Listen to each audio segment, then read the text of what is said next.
सो ये हमारे पास TMR circuit है। TMR सर्किट का जो एप्लीकेशन है वो एरोस्पेस में यूज़ किया जाता है रेडिएशन हार्डेंड के लिए। जो कॉस्मिक रेज आते हैं उससे ये प्रोटेक्ट करता है। अगर आपका कोई भी सिग्नल इनपुट पे जा रहा है और कोई कॉस्मिक रेज अगर स्ट्राइक करता है किसी ट्रांजिस्टर पे ड्रेन साइड पे, तो उसका इम्पैक्ट आउटपुट पे ना आए।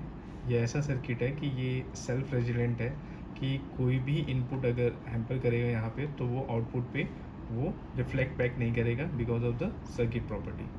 नाउ इस सर्किट की प्रॉपर्टी हम समझ लिया। अब हम लोग इसके जो ग्राफ्स हैं उसके बारे में समझेंगे। तो इसका ग्राफ लेने के लिए आप क्या करोगे, सबसे पहले ये जो इनपुट है, इनपुट और क्लॉक बार, ये दोनों आप कहाँ दोगे, एडीएल विंडो पे दोगे। तो एडीएल विंडो आपने ओपन किया। एडीएल विंडो में यहाँ पे बेसिकली स्टिमुलस होता है, ठीक है। तो स्टिमुलस के थ्रू क्लॉक बार में आप ये इनपुट दे सकते हैं, क्लॉक में ये इनपुट दे सकते हैं, और जो डी इनपुट है वो भी आप यहीं से देंगे, PWL, पीस वाइज लीनियर की ये प्रॉपर्टी है कि आप बेसिकली अपने अकॉर्डिंग इनपुट को बेसिकली कहाँ 0 देना है कहाँ 1 देना है अपने अकॉर्डिंग मॉडिफाई कर सकते हो। तो इसलिए हम PWL लेते हैं। अब हमने बेसिकली ये वैल्यूज़ ले ली। अब हम लोग इसको रन करेंगे। रन करने के बाद हमारे पास सबसे पहले जो प्रॉपर्टी होती है पावर चेक करने की। तो पावर जो चेक करना है हमें VO माइनस वो चेक करना है टर्मिनल का, या तो आप पॉजिटिव टर्मिनल पे ले सकते हैं या नेगेटिव टर्मिनल पे। अगर आपका नेगेटिव आ रहा है इट मीन्स कि आपका डायरेक्शन जो है करंट का वो नेगेटिव है, अपोजिट है। तो आपका ये बेसिकली ग्राफ था।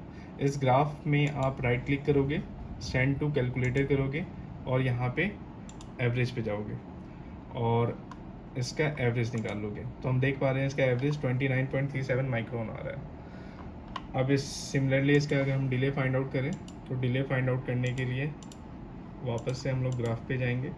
ग्राफ का जो डी वाला पोर्शन है, सबसे पहले इनपुट, क्योंकि हम D2 क्यू डिले निकाल रहे हैं, इसको कैलकुलेटर पे ले जाएंगे, इसको कॉपी करेंगे और डिले में आएंगे।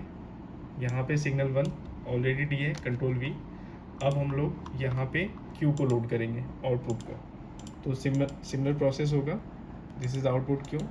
इसको हमने क्या किया, सेंड किया कैलकुलेटर पे, और ये बेसिकली इसको भी कॉपी पेस्ट कर दिया। अभी हमारे पास ये जो थ्रेशोल्ड वैल्यू है 0.5 है, यहाँ हमने 0.5 लिया है। यहाँ फॉलिंग एज है और यहाँ पे राइजिंग एज है। कारण ये है फॉलिंग और राइजिंग एज डिफरेंट लेने का, क्योंकि हम अपने ग्राफ्स में देख सकते हैं कि जो डी इनपुट है वो फॉलिंग एज पे ले रहे हैं हम लोग, और जो क्यू आउटपुट है वो राइज कर रहा है। अगर ये भी फॉल हो रहा होता तो दोनों का हम फॉलिंग लिखते, बट ये जो आउटपुट है वो राइज कर रहा है, इसलिए हम यहाँ पे राइज सेलेक्ट करेंगे। यहाँ पे राइज सेलेक्ट करेंगे। 0.5 थ्रेशोल्ड इसलिए ले रहे हैं क्योंकि हमारा जो वोल्टेज है, हमारा सप्लाई वोल्टेज हमने 1 वोल्ट लिया हुआ है। अब हम इसको अप्लाई कर देंगे। अप्लाई करते हैं, यहाँ लोड हो गया और ये हमें डिले दे देगा। Delay is 1.77 nano। That's all.